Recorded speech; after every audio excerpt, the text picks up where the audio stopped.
Everyone, welcome to my channel smart study with Saumya. So student, आप सभी की तैयारी कैसी चल रही है? आई होप अच्छी चल रही होगी।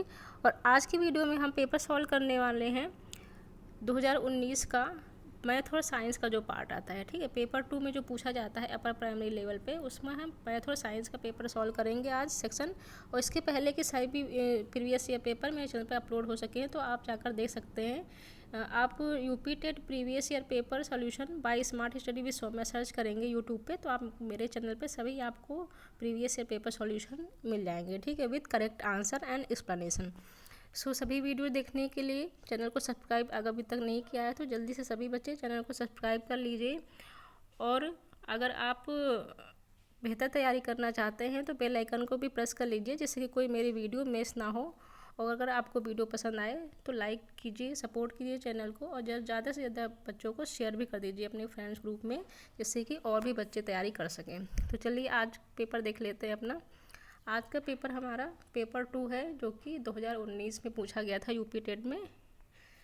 और ये पार्ट 4 में पूछा जाता है। पहले सीडीपी आता है, फिर लैंग्वेज आते हैं आपके जो भी होते हैं, मैथ, इंग्लिश और जो भी, उसके बाद फिर मैथ और साइंस का आता है। तो आज हम मैथ और साइंस का देखेंगे। उसमें से मैथ के 30 क्वेश्चन आते हैं और साइंस के भी 30 क्वेश्चन आते हैं। ठीक है, टोटल 60 नंबर का रहता है इसमें। 150 में से टोटल 150 रहता है पेपर, उसमें 60 में से 60 क्वेश्चन जो है अपना मैथ और साइंस के रहते हैं। तो हम देख लेंगे आज साइंस का, क्योंकि मैथ में तो आपको पता है इसमें कोई ऑप्शन बताने से कोई फ़ायदा नहीं है मेरे, क्योंकि इसमें सॉल्यूशन करना पड़ता है, तो हम किसी और दिन देखेंगे। तो मैथ के 30 क्वेश्चन है, जो बेसिक आप देख लीजिए यहाँ पर क्वेश्चन स्क्रीन पर आप देख पा रहे हैं। तो बहुत ही बेसिक क्वेश्चन पूछे जाते हैं, चाहे वो इक्वेशन आपका पूछा गया हो, कोई इक्वेशन पूछ लिया जाता है उसको सॉल्व करने के लिए, या फिर कोई एंगल से क्वेश्चन बन जाता है, या फिर आपके अर्थमेटिक से बन जाता है, सिंपल नंबर सिस्टम से। बहुत सिंपल सिंपल से क्वेश्चन आते हैं, चाहे आपके स्क्वायर रूट इस टाइप से क्वेश्चन आ जाते हैं।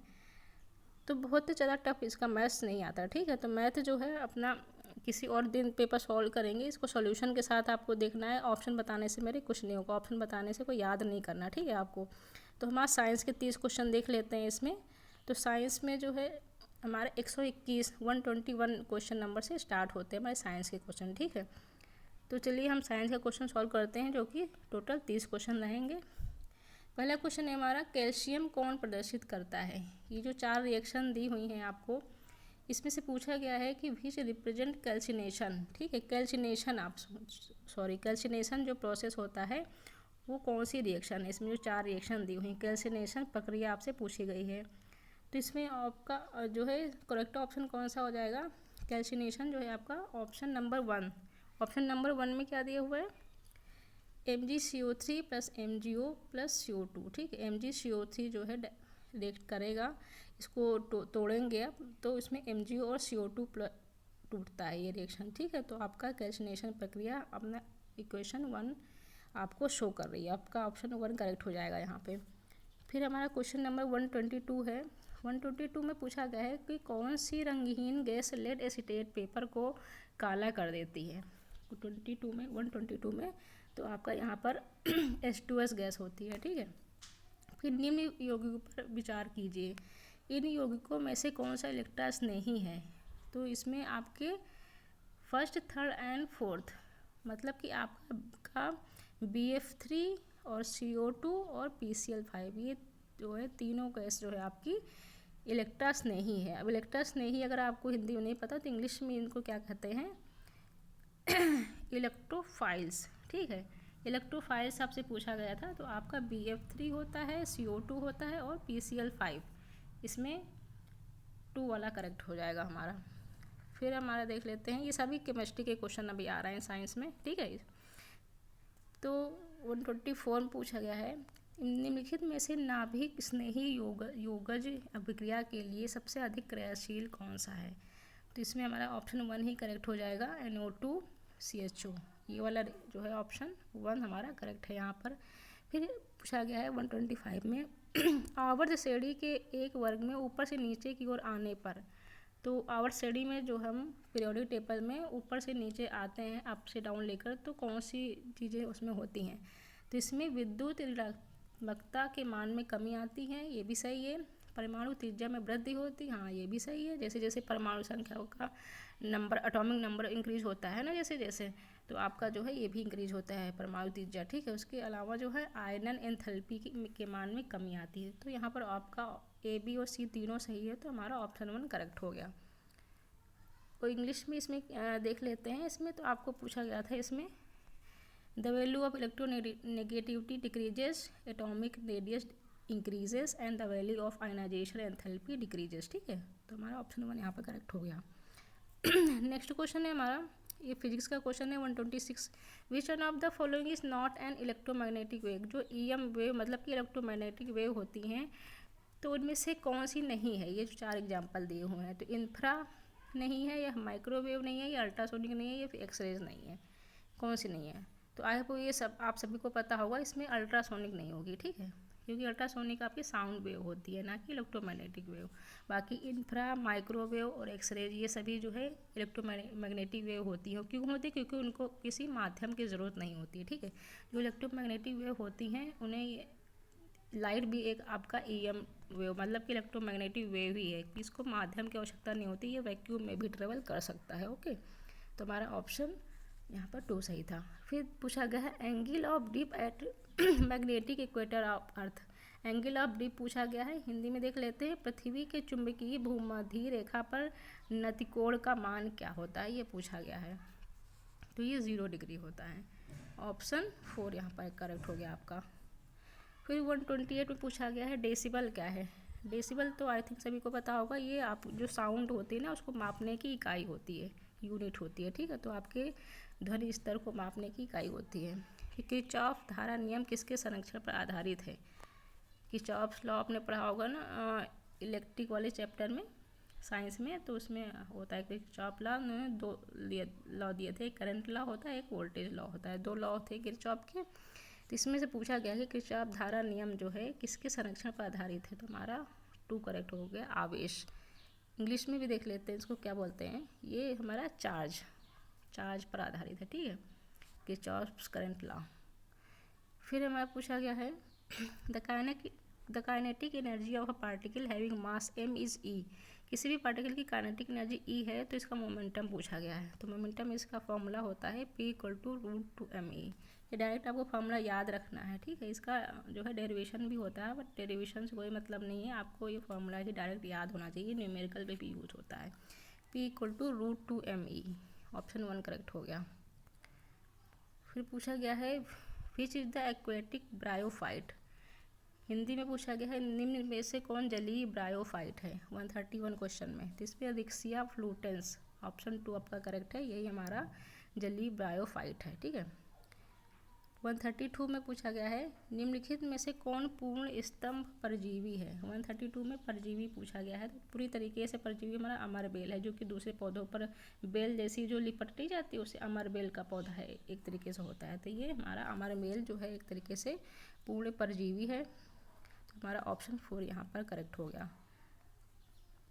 फिर 133 में हमारा पौधों में होने वाली घटनाओं का मिलान करें। पौधों में घटनाओं का मिलान करना है, तो हमारा यहाँ पर ऑप्शन 4 सही है। तो इसके हिसाब से देख लेते हैं। जल अवशोषण हमारा मूल रूम के द्वारा होता है।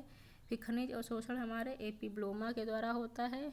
फिर जल परिवहन हमारा जाइलम करता है, और खनिज परिवहन हमारा फ्लोएम करता है। ओके, तो हमारा इससे सही हो गया। फिर पूछा गया है 134 में एंडेमिक स्पीसीज आर, जो हमारी स्थानिक जातियाँ होती हैं वो क्या हैं। तो ये हमारे वो पौधे और जंतु हैं जो केवल एक विशिष्ट भौगोलिक क्षेत्र में पाए जाते हैं, जो किसी विशेष एरिया में ही पाए जाते हैं, वो स्थानिक जातियाँ होती हैं। 134 का हमारा ऑप्शन 4 करेक्ट है इसमें। फिर 135 में पौधों में मादा जननांग के भागों का व्यवस्थित क्रम पूछा गया है, ठीक है। तो ये प्लांट से क्वेश्चन बनता ही बनता है, चाहे वो सीटेट हो या यूपीटेट हो। इससे प्लांट्स और फ्लावर में जो है कभी कभी इसमें उसकी प्रजनन प्रक्रिया पूछ लेते हैं, या फिर परागण के बारे में पूछ लेते हैं, कुछ भी हो, मतलब फ्लावर से 1-2 क्वेश्चन बनते ही हैं।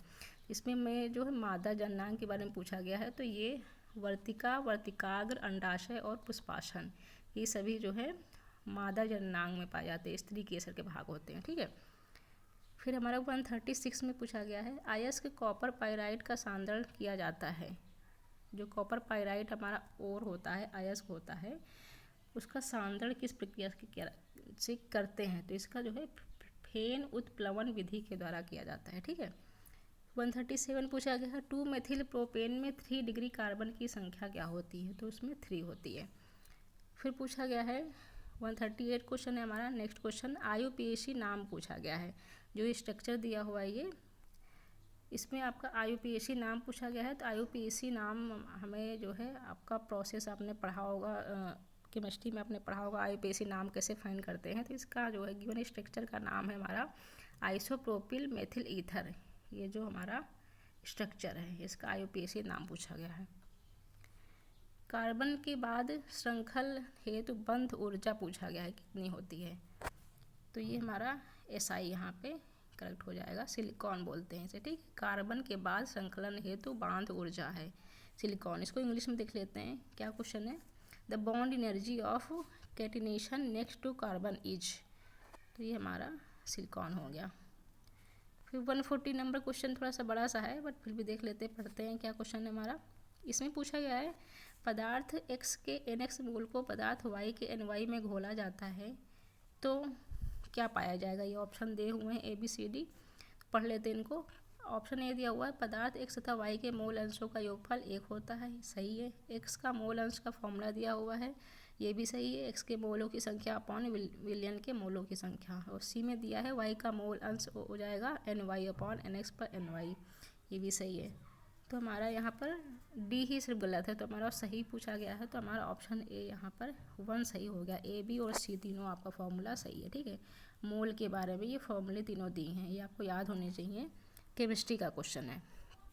तो आई होप आपको जो है ये पसंद आ रहा होगा वीडियो।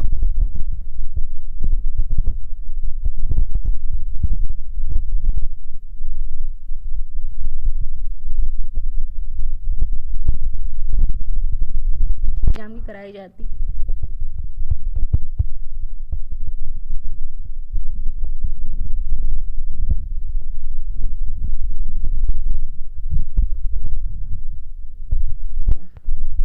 बिल्कुल भी नहीं दी जाती है। फिर नेक्स्ट क्वेश्चन है हमारा 141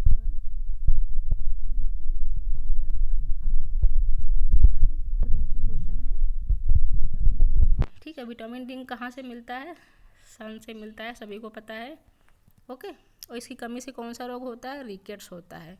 और रिकेट्स रोग में क्या दिक्कत होती है, हमारी हड्डियाँ कमज़ोर होती है। इसीलिए कहते हैं धूप में बैठना भी बहुत ज़रूरी होता है, धूप लेना बहुत ज़रूरी होता है हमारे बॉडी के लिए। ठीक है। हड्डियाँ जो हैं उससे मजबूत रहती हैं। तो रिकेट्स रोग होता है। विटामिन डी को हार्मोन की तरह भी कार्य करता है, हार्मोन विटामिन बी से कहते हैं। 142 में पूछा गया है 5 जगत वर्गीकरण विधि के अनुसार बैक्टीरिया और नील हरित शैवाल को सम्मिलित किया गया है। बैक्टीरिया और हरित शैवाल जो हैं ये किस कैटेगरी में आते हैं, तो ये हमारे पादप में आते हैं। ठीक है। फिर निम्नलिखित में से कौन सा एक ऊतक है, तो ऊतक हमारा इसमें फेफड़ा, वृक्क, अंडाशय, ये सब तो अंग हैं, लेकिन जो रक्त तो हमारा ब्लड होता है ये एक ऊतक होता है। Okay. Blood is a connecting tissue, आपने पढ़ा होगा। तो ब्लड एक टिश्यू होता है, मतलब कि ऊतक होता है ब्लड। फिर 144 है हमारा क्वेश्चन। अंडे जनन की प्रक्रिया जो हार्मोन अधिकतम होता है नाम है, तो हार्मोन अधिकतम नाम होता है ये हमारा एस्ट्रोजन। ओके। और एस्ट्रोजन जो है फीमेल में पाया जाता है। 145 क्वेश्चन है हिप्पोकैम्पस है एक। हिप्पोकैम्पस क्या है, तो हिप्पोकैम्पस एक तरीके की मीन होता है, मीन मछली होती है हिप्पोकैम्पस। ठीक है। 146 में पूछा गया है यदि x1 लंबाई की वस्तु का उत्तल दर्पण से बना प्रतिबिंब x2 लंबाई का हो तो कौन सी कंडीशन इसमें से सही होगा, तो हमारा जो है x1 is greater than x2, मतलब कि प्रतिबिंब जो वस्तु की लंबाई है वो प्रतिबिंब से बड़ी होगी। ओके। उत्तल दर्पण का केस मतलब कि कॉन्वेक्स मिरर के बारे में बात की गई है। और ये जो है मिरर और लेंस चैप्टर जो है क्लास 6, 7, 8 की आप NCERT साइंस पढ़ लेंगे तो आपको पूरे चैप्टर यहाँ पे मिल जाएंगे। ओके। बेसिक साइंस से क्वेश्चन आते हैं इसमें। फिर नेक्स्ट क्वेश्चन है हमारा 147 ऊष्मा की SI यूनिट पूछी गई है। हीट की SI यूनिट क्या होती है, तो सभी को पता होगा जूल होता है। ठीक है। बाकी कैलोरीज जो है वो CGS में आती है, किलो कैलोरी भी, बट आपका जूल जो है SI में आता है। SI यूनिट होता है ऊष्मा का। माध्यम में ध्वनि तरंगों की प्रगति प्रकृति क्या होती है। जो किसी भी माध्यम में जो ध्वनि तरंगे हमारे साउंड वेव जो है फ्लो कर रही हैं, तो उनकी प्रकृति क्या होती है। वो दोनों जो है अनुदैर्ध्य और अनुप्रस्थ होती हैं, मतलब कि लॉन्गिट्यूडनल और ट्रांसवर्स दोनों टाइप की होती हैं हमारे साउंड वेव, ठीक है, जो किसी मीडियम में प्रवाह करती हैं। फिर 149 पूछा गया है, एक अंगस्ट्राम का मान क्या होता है। एक अंगस्ट्राम कैसे लिखा जाता है, ऐसे। अब इसकी वैल्यू सिंपली तो हमें याद है 10⁻⁻10 मीटर होता है, ठीक है। मीटर में तो हमारा पावर -10 होता है, लेकिन हमसे माइक्रोन पूछा गया है, तो माइक्रोन ऑलरेडी हमारा 10⁻6 जो है इससे कम हो जाएगा, तो हमारा 10⁻⁻4 आएगा। ओके, 10⁻⁻4 माइक्रोन के बराबर होता है एक एंगस्ट्रॉम। फिर हमारा जो है आज साइंस का लास्ट क्वेश्चन है हमारा, 150 तक पूरे हो गए हमारे। ध्वनि तरंग की चाल पूछी गई है, मतलब कि सबसे ज़्यादा अधिक कहाँ होती है, साउंड वेव जो है अधिकतम कहाँ उसकी चाल होती है, उसकी स्पीड सबसे मैक्सिमम होती है किसी भी ठोस जगह पे, ठीक है। सबसे ज़्यादा स्पीड साउंड वेव की ठोस में होती है, उससे कम द्रव में और सबसे कम गैस में। तो आपको एक सीरियल याद रखना है, ये क्वेश्चन जो है पिछली बार 2018 में भी पूछा गया था। ठोस सबसे ज़्यादा, फिर द्रव, उसके बाद फिर गैस। तो ये आपका डिक्रीजिंग ऑर्डर में मैंने लिखा हुआ है, सबसे ज़्यादा जो है स्पीड साउंड की ठोस में रहेगी, उसके बाद द्रव में रहेगी और सबसे कम गैस में रहेगी। ओके, तो यहाँ पर इस्पात ही हमारा सॉलिड है यहाँ पर, तो सॉलिड में सबसे ज़्यादा साउंड वेव होती है वेलोसिटी। सो आई होप आज के 30 क्वेश्चन आप सभी को समझ में आए होंगे साइंस के, और समझ में आए हैं तो प्लीज़ अभी तक चैनल को लाइक नहीं किया तो लाइक कीजिए और चैनल को सपोर्ट कीजिए, और कमेंट भी कीजिए कि आपको वीडियो कैसी लगी, या फिर आपकी कोई क्वेरी हो तो वो भी बताइए, और सब्सक्राइब कर लीजिए चैनल को। तो मिलते हैं नेक्स्ट वीडियो में नेक्स्ट पेपर के साथ और किसी न्यूज़ अपडेट के साथ। तब तक के लिए थैंक्स फॉर वॉचिंग।